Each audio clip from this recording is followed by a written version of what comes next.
Hello everyone.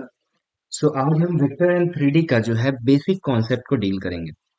Remember, इन concepts के बिना 3D geometry and 3D algebra को समझना बहुत मुश्किल हो जाएगा।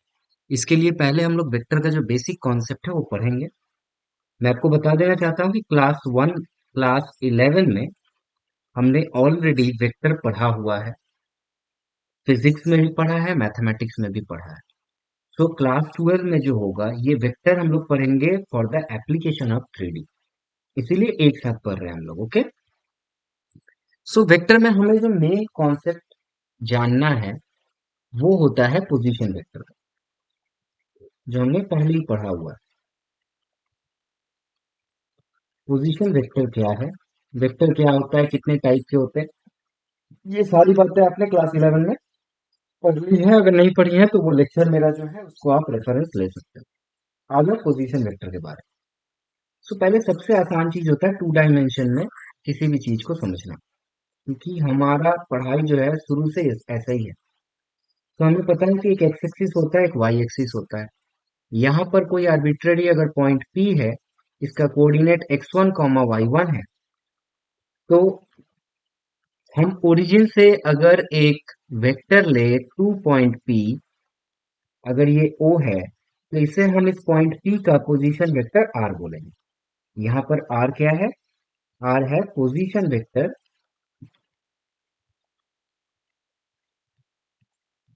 Of point P x1 comma y1 and it is also represented as OP vector. Is it clear? और इस R वेक्टर को हम लोग ऐसा लिख सकते थे that x1 i plus y1 j। ये आपने पढ़ा है।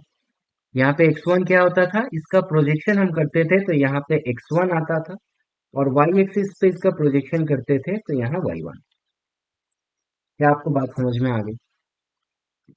तो बेसिकली 3D ज्योमेट्री और कुछ भी नहीं है, 2D की जगह हमें इसी चीज को बस 3D में समझना होगा। कि अगर मैं 3 डायमेंशन में जाऊं और पकड़ लो ये एक्स एक्सिस है, ये y है और ये z है, तो यहाँ कोई आर्बिट्ररी पॉइंट P है, वो होगा x1 comma y1 comma z1, और ये वेक्टर हमारा जो आएगा OP, R position vector. Now this vector in 3 dimension is nothing but the position vector.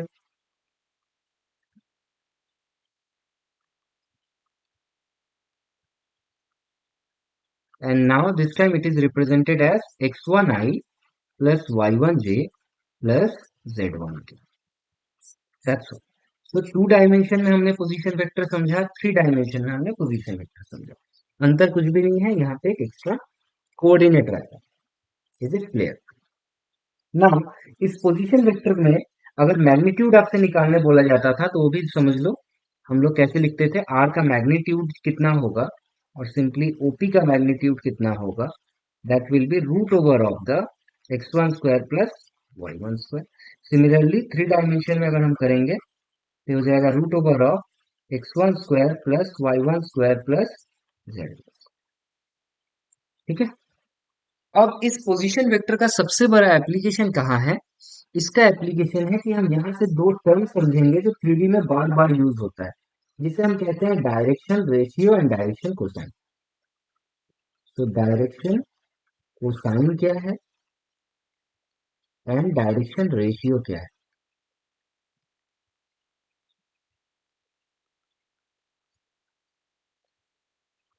ये डायरेक्शन रेशियो और डायरेक्शन कोसाइन जो है ये बेसिकली पोजीशन वेक्टर से ही आता है, जिसको आपको 3D में पढ़ाया जाता है।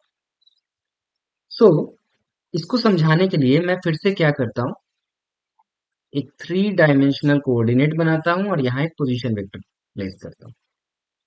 So suppose this is x-axis, y-axis and z-axis, and here is a point P whose coordinate is x1, y1, z. So, my dear friends, अगर हम इस दो पॉइंट को कनेक्ट कर दें तो ये मेरा पोजीशन वेक्टर R हो। ये सॉल्व। नाउ लेट कर लो कि अल्फा जो है ये है angle of vector r with x axis. X axis के साथ एक एंगल बन रहा होगा ना, ये हमने पकड़ लिया, ये वाला है एक्स एक्सिस का, तो इसको अल्फा। उसी तरह वाई एक्सिस के साथ जो एंगल बनेगा वो बीटा, और जेड एक्सिस के साथ जो एंगल बनेगा वो गामा। ठीक है, तो बीटा हमारा हो जा रहा है angle of r with y axis, and gamma हो जा रहा है angle of r with z axis. तो डायरेक्शन कोसाइन और कुछ भी नहीं है, the cos of this angle are called direction cosine. तो cos of alpha, cos of beta, and cos of gamma, these causes are called cosines। Cosine है ना, तो इसी को कहा जाता है डायरेक्शन कोसाइन।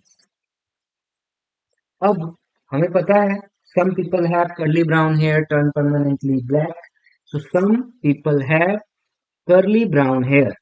तो cos के लिए क्या होता है, b by h, base by hypotenuse. इसमें से मैं एक को अगर अलग कर लूं, मैं इसको ऐसे दिखाऊं आपको, देखो आप कंफ्यूज हो रहे हो, मैं एक बार इसको छोटा सा कर रहा हूं। मान लो ये एक्स एक्सिस था और यहाँ पर ऐसा मुझे ये पॉइंट पी दिख रहा है, इनके बीच का एंगल अल्फा है।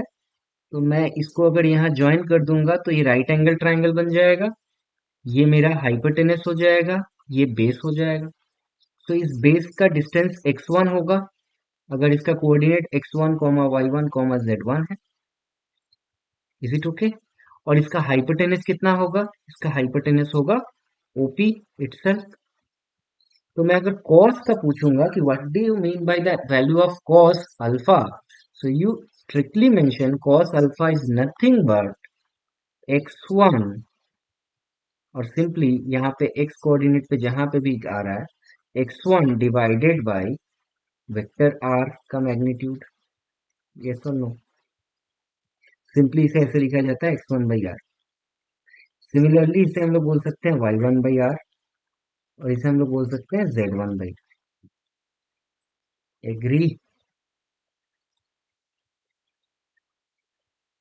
तो यहाँ पर एक और चीज याद रखना, कॉस अल्फा को एल से डिनोट किया जाता है, कॉस बीटा को एम से डिनोट किया जाता है, और कॉस गामा को एन से डिनोट किया जाता है।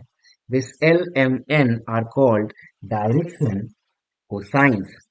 अगर मैं इन दोनों को मल्टीप्लाई कर दूं तो मेरा आ जाएगा x1 बराबर एल इंटू आर, y1 बराबर M into are, and z1 बराबर n into r। Yes or no? So this projection on x-axis, y-axis and z-axis are called direction ratios। इन्हें क्या कहा जाता है? इन्हें कहा जाता है डायरेक्शन रेशियो।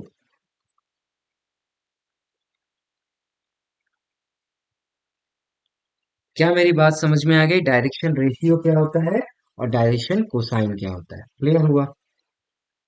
साथ में एक चीज नोट करना बहुत इंपॉर्टेंट है कि l square plus m square plus n square आप करके देख सकते हो, ये 1 होता है।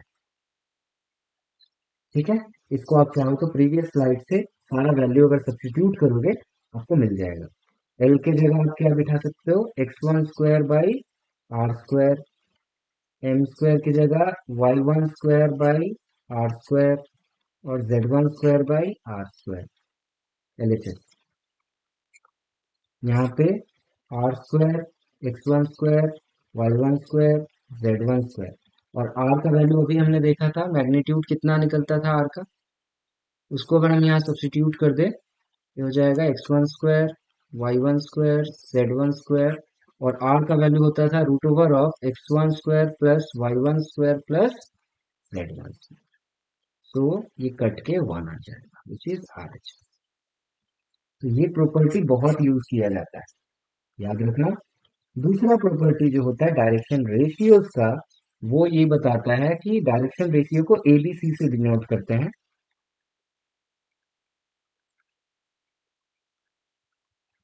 मैं शॉर्ट में डीआर बोलूंगा, okay. Direction ratios are represented by a comma b comma c, and remember a square plus b square plus c square may or may not be equal to 1. Generally equal to 1 नहीं होता है, generally, okay, it is a general statement, but ये हमेशा equal to 1 होता है। तो हमने समझा position vector, direction ratio, direction cosine और उनका प्रॉपर्टी। ठीक है, इसके ऊपर आपका वेक्टर का एक दो एक्सरसाइज होगा, आप उसको करोगे और फ्रॉम द प्रीवियस कॉन्सेप्ट। ठीक है, इसके बाद हमें और एक चीज जानना बहुत जरूरी है जो हमने क्लास 11 में पढ़ा था, which is called multiplication of vector. है ना, याद आ रहा आपको? मैं एक बार शॉर्ट समरी में बताता हूँ। मल्टीप्लीकेशन में हमने क्या पढ़ा था?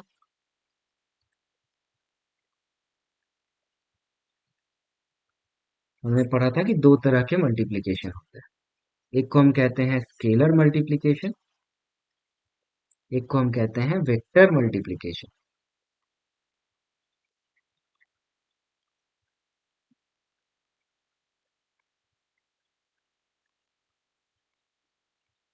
एकदम शॉर्ट समरी है, ध्यान से समझते चलो। स्केलर मल्टीप्लिकेशन का एक और नाम क्या था?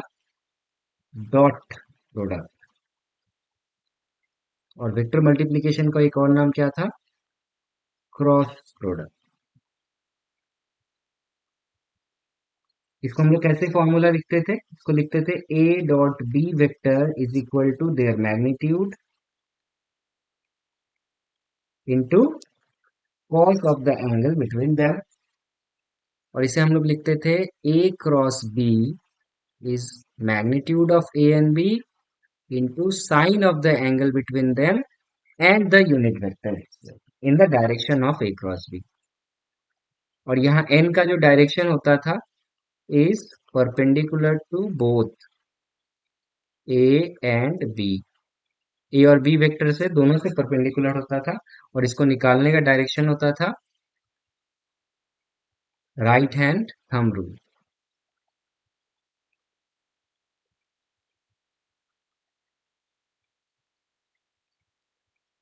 इससे हम लोग निकालते थे n का डायरेक्शन। ठीक है, इसमें हमने ये चीज जाना था कि cos थीटा कब जीरो होता है? 90 पे। तो हमारे यहाँ पे एक ऑब्जर्वेशन ये था that if a is perpendicular to b, that is theta is equal to 90 degree, so a dot b is zero. ये हमने पढ़ा था। और यहाँ उसी तरह when theta is equal to 0 degree हो तो हमारा ए क्रॉस बी जो होता था ये जीरो हो जाता। ये क्लियर? इसको हम लोग डॉट प्रोडक्ट को बेसिकली हम लोग यूज करते थे टू फाइंड एंगल।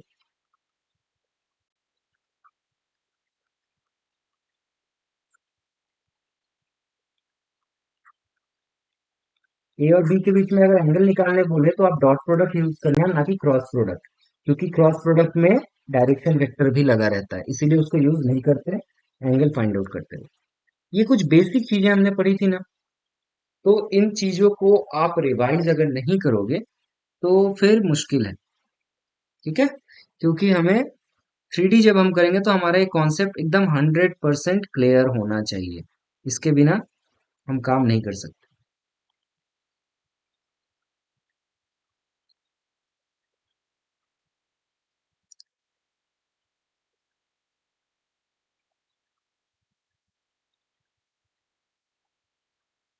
इसके साथ और कुछ प्रॉपर्टीज थे, उसको भी हम लोग देख लेते हैं। डॉट प्रोडक्ट में इधर लिख दे रहा हूँ, और इधर क्रॉस प्रोडक्ट। मैं बार बार बता रहा हूँ कि ये लेक्चर एक शॉर्ट समरी है पहला वेक्टर के बारे में, जिससे आपको 3D करने में आसानी हो, इसीलिए इसको शॉर्ट समरी की तरह याद करो। फिर हमने देखा था कि इसमें याद रखते थे हम लोग आई डॉट आई, दोनों के बीच में 0 डिग्री एंगल होता है, और जे डॉट जे, या फिर के डॉट के, ये सारे के वैल्यू 1 होते हैं।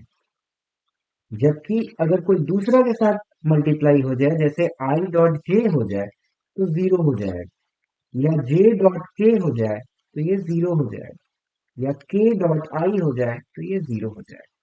क्योंकि हमने अभी देखा था 90 डिग्री अगर होगा तो 0 होगा। और हमें पता है कि आई रिप्रेजेंट करता है एक्स एक्सिस को और जे रिप्रेजेंट करता है वाई एक्सिस को, तो आई जे एक दूसरे से 90 डिग्री एंगल बनाता है, इसलिए 0 हो जाता है। जो कि क्रॉस प्रोडक्ट में इसका उल्टा है। इसमें I dot I, J dot J और के डॉट के, ये सारे हो जाते हैं 0। ठीक है। लेकिन आई डॉट जे का वैल्यू हो जाता है के, जे डॉट के का वैल्यू हो जाता है आई, और के डॉट आई का वैल्यू हो, सॉरी क्रॉस, माय मिस्टेक, मैंने डॉट लिख दिया हर जगह, ऑल आर क्रॉस, ओके। ये हो जाता है जे। इसको याद रखने के लिए हम लोगों ने ऐसा एक ट्रिक पढ़ा था, आई रखेंगे, ऊपर जे लिखेंगे, इधर के लिखेंगे, और फिर हम एरो फॉर्म करेंगे। ये ट्रिक था। आई से हम जे पे जाएंगे तो हमें के मिलेगा, के से हम आई में जाएंगे, सॉरी, जे से के में जाएंगे तो हमें आई मिलेगा। देखो, आई क्रॉस जे, आई क्रॉस जे, क्या मिला हमें? के मिला। जे क्रॉस के, जे क्रॉस के किया तो हमें क्या मिल गया? आई मिल गया। फिर हमने किया के क्रॉस आई, के क्रॉस आई तो हमें जे मिल गया। तो ये ऊपर के 3 हिस्से मिल रहा है। अब इसमें अगर मैं रिवर्स डायरेक्शन में जाऊंगा ना, रिवर्स डायरेक्शन में अगर जाओगे तो नेगेटिव साइन आ जाता है।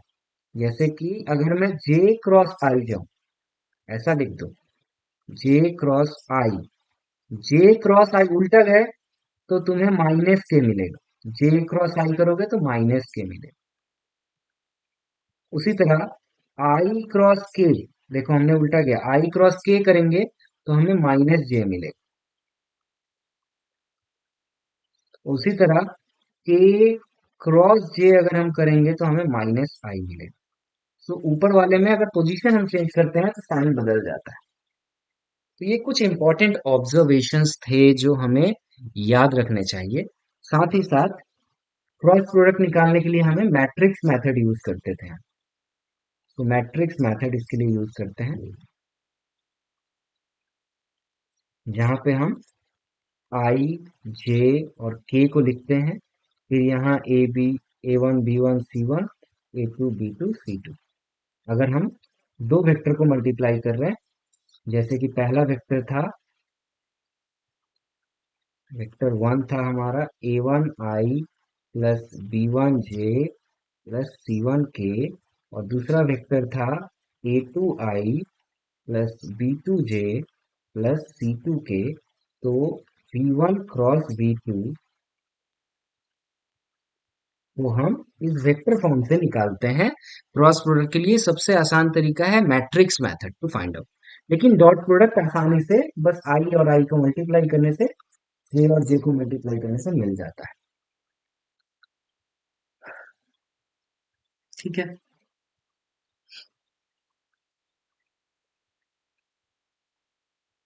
तो ये कुछ बेसिक फॉर्मेट थे, और लास्ट एक जो है वेक्टर का बेसिक फॉर्मेट, वो है सेक्शन फॉर्मूला। वो जान के हम इस लेक्चर को एंड करेंगे। तो last topic of vector is section formula. एकदम स्ट्रेट लाइन में हमने पढ़ा था जैसे सेक्शन फॉर्मूला, वैसा ही है। इसमें 3 केसेस होते हैं। केस 1 होता है internal division.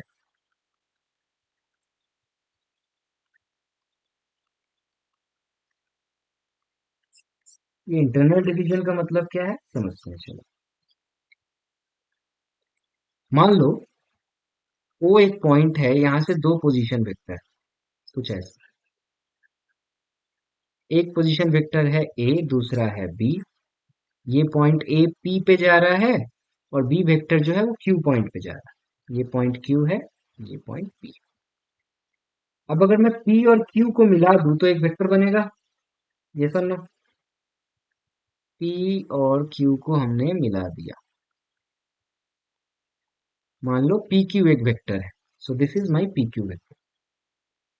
I repeat, A बराबर क्या है, वो P वेक्टर, B बराबर क्या है, वो Q वेक्टर मतलब पोजीशन वेक्टर है, और एक P और Q को मिला देंगे तो PQ मेरा हो जाएगा vector of Q point with respect to P point. Agree?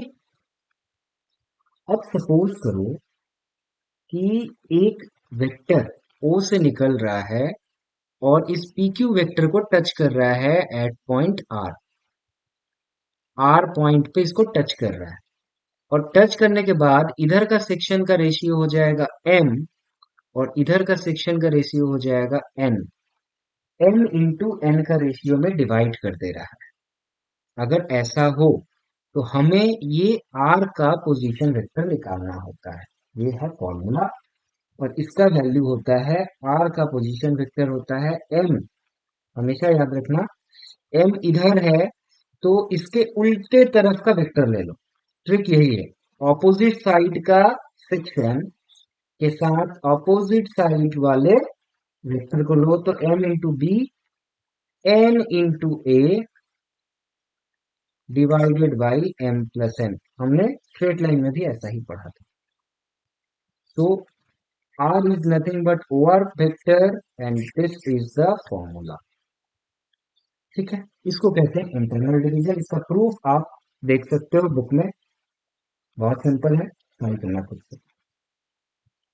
तो case number 2, and this is called external division।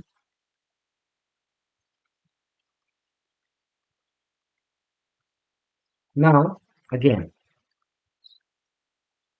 अब सपोज करो मेरा ये रहा वेक्टर P, ये O, ये पॉइंट P है तो ये मेरा वेक्टर A हो गया, और दूसरा पॉइंट है यहाँ पर Q, इसके लिए ये वेक्टर हो गया मेरा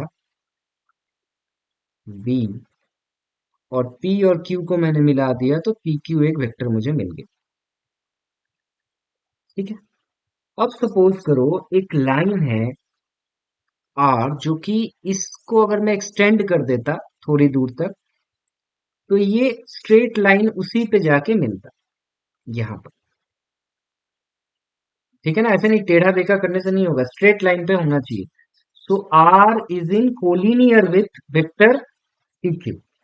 आर जो है, पॉइंट जो है, वो कोलिनियर विथ PQ वेक्टर है,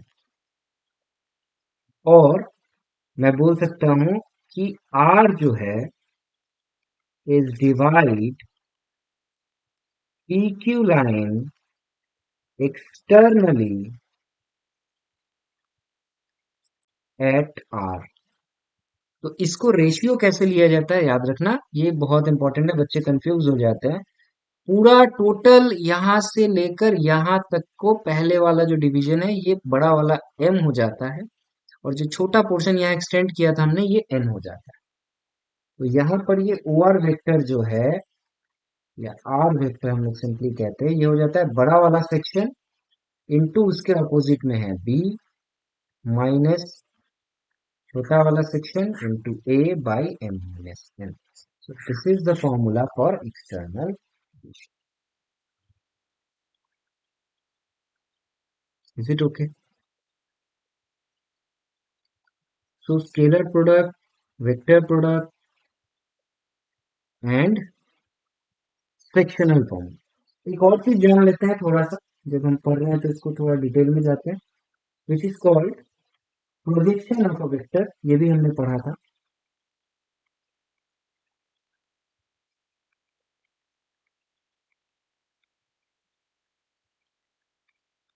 प्रोजेक्शन ऑफ अ वेक्टर हम लोग ऑलरेडी पोजीशन वेक्टर में पढ़ चुके हैं, पर फिर भी थोड़ा सा ब्रश अप कर लेते हैं इन चीजों को और ज्यादा। जैसे कि मान लो एक वेक्टर है ऐसे, ठीक है, इसका नाम मैंने दे दिया सपोज एल वेक्टर। ठीक है। और इसकी यहाँ से एक वेक्टर ऐसे स्टार्ट होता है, यह पॉइंट ए और बी को जोड़ता है, इसको हम बोलते हैं वेक्टर ए। तो मैं निकालना चाहता हूँ projection of vector A on the line L. इस लाइन एल पर प्रोजेक्शन ऑफ वेक्टर क्या हो। बहुत आसान है समझना। इसको हमेशा ऐसे समझा करो कि मान लो आप ऊपर से देख रहे हो, ये लाइन के एग्जैक्टली ऊपर से आप देखोगे, तो आपका इमेज कहाँ बनेगा इस लाइन का। आप अपने पेज के ऊपर एक पेन रखो और उस पेन को थोड़ा सा एंगल कर दो पेज से और ऊपर से देखो, तो पेन का टिप से नीचे जो पेज आपको जहां तक दिख रहा है, जहां तक उसका शैडो पड़ रहा है, that is called the projection. तो ये जो मैंने रेड लाइन बनाया, एग्जैक्टली यहाँ से एक स्ट्रेट लाइन लाओ जो इसको 90 डिग्री बनाता हो, और यहाँ पे सी पॉइंट पे टच करता है, तो ये जो वेक्टर आता है इसको हम लोग कहते हैं प्रोजेक्शन वेक्टर पी, स्मॉल। और ये यहाँ पे एंगल सपोज करो ये थीटा है, तो हम लोग इस पी को कहते हैं प्रोजेक्शन वेक्टर, और projection of vector a be on line L. ठीक है। तो ये जो केस हमने पढ़ा, यहाँ पर हम देख रहे हैं कि थीटा का वैल्यू अलग अलग करेंगे तो हमारा प्रोजेक्शन अलग अलग होगा। ये समझ लो। और इसका डायरेक्शन जो है पी का बदलता चला जाएगा। जैसे इस केस में अगर मैं बोलूँ, इसको मैं केस वन पकड़ लेता हूँ। इस केस में क्या हो रहा है, हमारा थीटा जो है वो 0 डिग्री से बड़ा है, लेकिन 90 डिग्री से छोटा है। क्या हो अगर 0 डिग्री हो और क्या हो अगर 90 डिग्री होगा, तो सोचो। If theta is equal to 0 degree, मतलब ये वेक्टर ए बी इस लाइन के ऊपर गिरा हुआ है, उस वक्त मेरा वेक्टर ए और प्रोजेक्शन वेक्टर ए पी एक ही बात है, क्योंकि वो लाइन तो वो वेक्टर जो है तुम्हारा पेन जो है उस पेज के ऊपर छोड़ दो, तो पेज जिधर जा रहा है तुम्हारा पेन भी वैसे ही पड़ा हुआ है, दोनों सेम है, इमेज का कोई बात नहीं है। और एक्सट्रीम केस, अगर थीटा बराबर 90 डिग्री हो जा रहा है तो कोई शैडो ही नहीं पड़ेगा। 90 डिग्री मतलब ऐसा कुछ,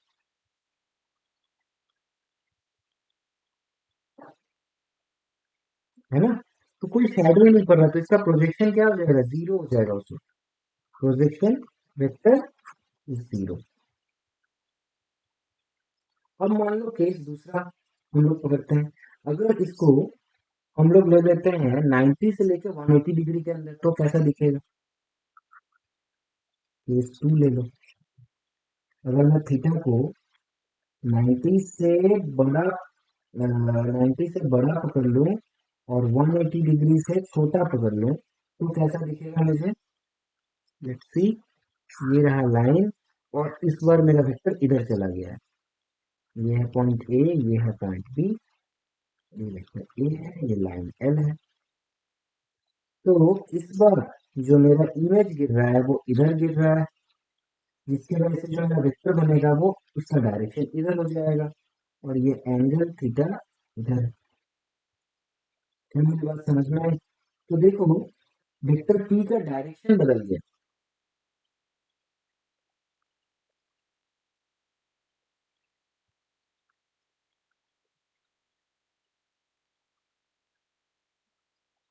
केस वन में जैसा था वैसा अब यहाँ पर नहीं है, तो यहाँ भी एक्सट्रीम केस आएगा। 90 डिग्री होगा तो क्या होगा, और 180 डिग्री होगा तो क्या होगा, थीटा का वैल्यू आप आराम से निकाल सकते हो।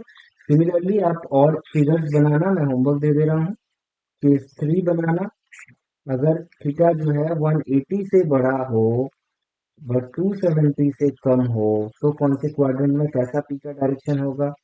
And case number four, when 270 से बड़ा हो लेकिन 360 से छोटा हो। तो ये चारों में प्रोजेक्शन कैसा होगा, ये आप निकाल सकते हो कि उसके बेसिस पे क्वेश्चंस आते हैं, इनको सॉल्व करना होता है। तो scalar product, vector product, projection of vector, sectional formula, you complete almost everything of vectors, Now you are ready to solve problems of 3D. ठीक है? So before that, please complete exercise of chapter number 10 of NCERT, name vector algebra. इसको complete कर लेना. इसमें कुल 3 या 4 exercises होंगे probably. Let me check. Exercise 10 में मिसलेनियस भी है और 4 एक्सरसाइज है और मिसलेनियस प्रॉब्लम्स है. बहुत आसान चीजें हैं. मैं आपको कुछ दिन का टाइम दे रहा हूँ, 1 week. Solve all of them. Then हम लोग नेक्स्ट लेक्चर लेके आएंगे 3D का, और 3D को हम लोग कंप्लीट करेंगे. ओके.